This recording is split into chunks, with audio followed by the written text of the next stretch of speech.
حضرت یوسف علیہ السلام حضرت یوسف علیہ السلام حضرت یعقوب علیہ السلام کے چھوٹے بیٹے تھے اور یعقوب علیہ السلام حضرت ابراہیم علیہ السلام کے پوتے تھے۔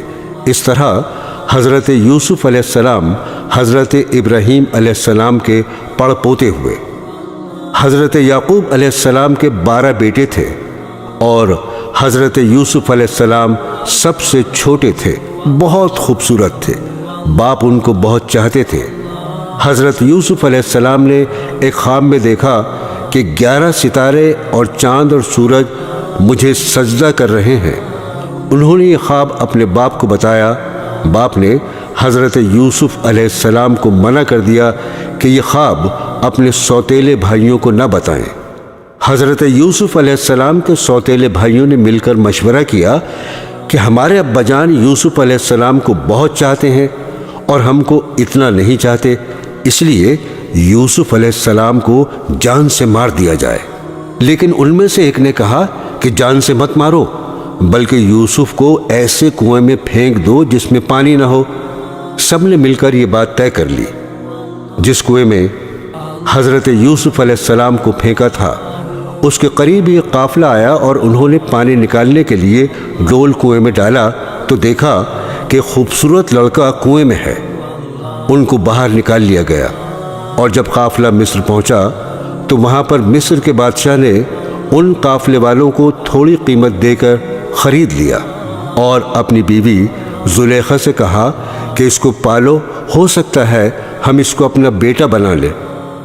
حضرت یوسف علیہ السلام جوان ہو گئے، ان کی خوبصورتی، وجاہت، عقل مندی اور بڑھ گئی۔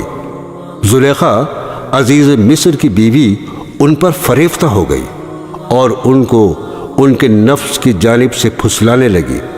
ایک روز اس نے کمرے کے سارے دروازے بند کر دیے۔ حضرت یوسف علیہ السلام نے یہ حالت دیکھی تو خدا سے پناہ مانگی اور دروازے کی طرف بھاگے۔ زلیخا نے پیچھے سے آپ کی قمیص پکڑ لی جس سے قمیص پھٹ گئی۔ اس وقت عزیز مصر یعنی زلیخا کا شوہر بھی دروازے پر آ گیا۔ زلیخا نے الٹا الزام حضرت یوسف علیہ السلام پر لگایا اور اپنے خاوند سے کہا کہ یہ شخص تیری بیوی کی بے آبرو کرنا چاہتا تھا، جس کی سزا اس کو ملنی چاہیے۔ حضرت یوسف علیہ السلام نے کہا میں بے گناہ ہوں، بلکہ یہ عورت مجھ کو پھسلانے کی کوشش کر رہی تھی، مگر خدا نے مجھ کو اس سے بچا لیا۔ آخر کار یہ معاملہ قاضی کے پاس پیش ہوا۔ قاضی نے حضرت یوسف علیہ السلام سے صفائی کے لیے گواہ طلب کیے۔ حضرت یوسف نے عزیز مصر کے خاندان کے ایک معصوم اور ننھے بچے کی طرف اشارہ کیا کہ یہ اس وقت موجود تھا، یہ سچی گواہی دے گا۔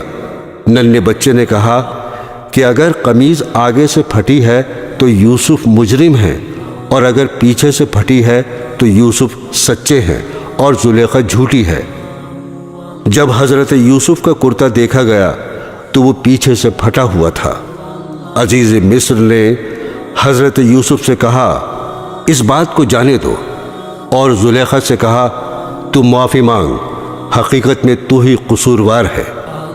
اس واقعے کی خبر سارے مصر میں پھیل گئی اور عورتیں آپس میں باتیں کرنے لگیں کہ زلیخا اپنے غلام کو چاہتی ہے۔ زلیخا نے ان عورتوں سے کہا کہ یہ وہی شخص ہے جس کے لیے تم مجھے ملامت کرتی ہو، میں حقیقت میں اس کو چاہتی ہوں، اگر اس نے میری محبت کو ٹھکرا دیا تو میں اس کو قید کرا دوں گی۔ حضرت یوسف کو جب اس کا علم ہوا تو انہوں نے اللہ تعالیٰ سے دعا کی کہ اے اللہ تو ہی مجھ کو بچا سکتا ہے، اگر میں ان عورتوں کے فریب میں آ گیا تو میں جاہلوں میں سے ہو جاؤں گا، اس سے بہتر تو یہ ہے مجھے قید خانے میں ڈال دیا جائے۔ اللہ نے حضرت یوسف علیہ السلام کی دعا قبول کی اور وہ جیل میں ڈال دیے گئے۔ حضرت یوسف سے پہلے جیل میں 2 قیدی اور بھی تھے۔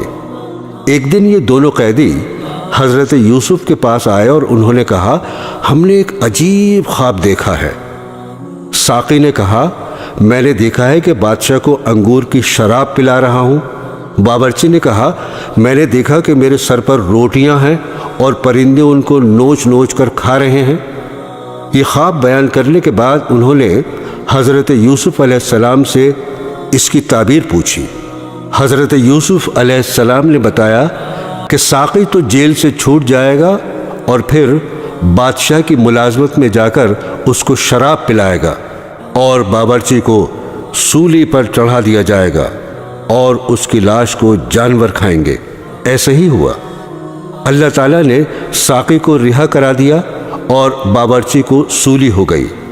حضرت یوسف علیہ السلام ان کے بعد بھی سالوں جیل میں رہے، لیکن کسی کو ان کی رہائی کا خیال نہ آیا۔ اتفاقاً مصر کے بادشاہ نے خواب میں دیکھا کہ 7 دبلی پتلی گائیں 7 موٹی تازی گایوں کو کھا رہی ہیں اور 7 ہری اور 7 سوکھی ہوئی بالیں دیکھی۔ بادشاہ نے اپنے درباریوں سے اس کی تعبیر پوچھی مگر کوئی بھی صحیح جواب نہ دے سکا۔ اس موقع پر ساقی کو یاد آیا کہ اس نے اپنا خواب حضرت یوسف سے پوچھا تھا اور آپ کا جواب بالکل صحیح ہوا تھا۔ اس نے کہا کہ جیل میں شخص ہے جو خواب کی تعبیر صحیح بیان کرتا ہے۔ بادشاہ سے، جس کو عزیز مصر کہتے تھے، اجازت لے کر وہ جیل گیا اور حضرت یوسف علیہ السلام سے سارا واقعہ بیان کیا۔ حضرت یوسف نے فرمایا کہ اس خواب کی تعبیر یہ ہے کہ 7 سال ملک میں خوب غلہ پیدا ہوگا اور 7 سال سخت قحط پڑے گا اور پھر 1 سال آئے گا جس میں خوب بارش ہوگی اور غلہ ہوگا۔ آخر کار وہ قحط کا زمانہ آ گیا جس کا بادشاہ نے خواب دیکھا تھا اور اس کا اثر اس جگہ بھی پہنچا جہاں حضرت یوسف علیہ السلام کے والد اور بھائی بھی رہتے تھے۔ چنانچہ حضرت یعقوب علیہ السلام نے اپنے بیٹوں کو غلہ لانے کے لیے مصر میں حضرت یوسف کے پاس بھیجا۔ جب حضرت یوسف کے بھائی آئے تو حضرت یوسف نے ان کو پہچان لیا اور بھائی حضرت یوسف کو نہیں پہچان سکے۔ حضرت یوسف علیہ السلام نے ان کو غلہ دیا اور کہا، اگلی دفعہ آؤ تو اپنے دوسرے بھائی کو بھی ساتھ لے کر آنا، ورنہ میں تم کو غلہ نہیں دوں گا۔ اور اپنے ملازموں سے کہہ دیا کہ جو قیمت انہوں نے غلے کی دی ہے وہ چپکے سے ان کے سامان میں رکھ دو تاکہ وہ پھر مصر آئیں۔ اب ایک بار پھر سب بھائی مل کر مصر پہنچے۔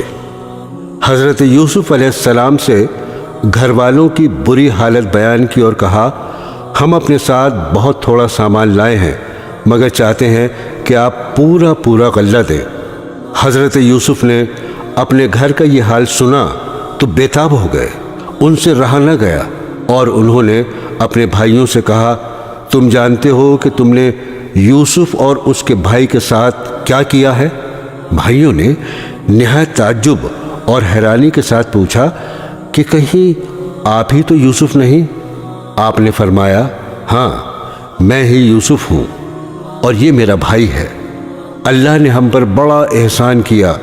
بے شک جو شخص نیک زندگی بسر کرتا ہے اور صبر سے کام لیتا ہے، اللہ اس کا بدلہ دیتا ہے۔